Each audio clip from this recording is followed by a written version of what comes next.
Баршаңызға сәлем, сіздермен бірге Арай. Бүгін оразаның 5-ші күні.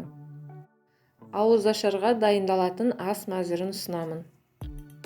Перловкадан жеңіл сорпа дайындайтын боламыз.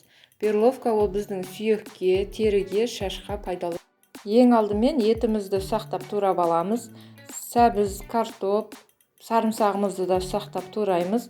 Перловкамызды тазалап 5-6 рет қайталап жуып аламыз таза болғанша. Енді мультиваркамызды қосып, майымыз қызыған кезде етін салып қуырамыз. Мен мұнда кішкене фарш салып жібердім, өйткені үйде кішкентай бала болғандықтан фарш қостым. Одан кейін үстіне сарымсағын салып қуырамыз. Тұзын, бұрышын, томат қосамыз, кішкене қызарту үшін сорпасын. Жақсылап қуырамыз, осылайша араластырып 1-2 минут.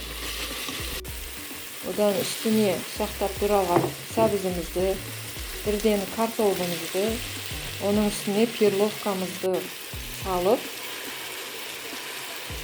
жақсылап 1-2 минутқа қуырамыз.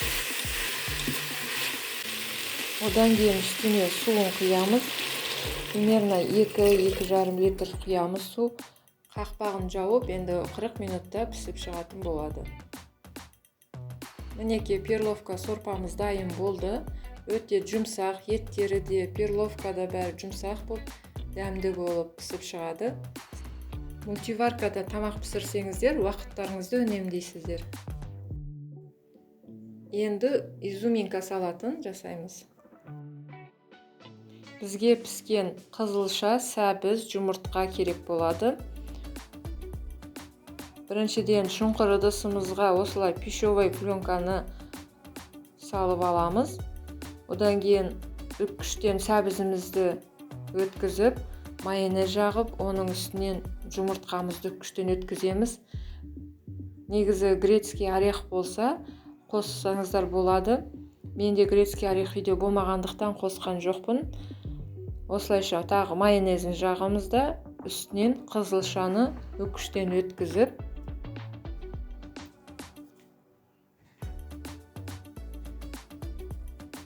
осылай бетін тегістеп,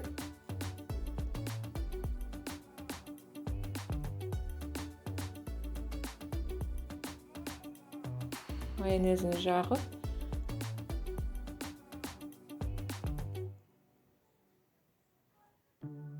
осылай пищевой пленкамен осылай жауып, холодильникке қойып қоямыз. Одан кейін кешкі ауыз ашарға осылайша ыдысымызға аккуратно салып аламыз. Осылай ыдысымыз бетіне қойып, ақырмай төңкеріп,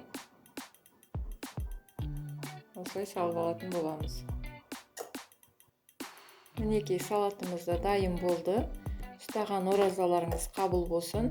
Сіздер де менің каналыма тіркелуді ұмытпаңыздар.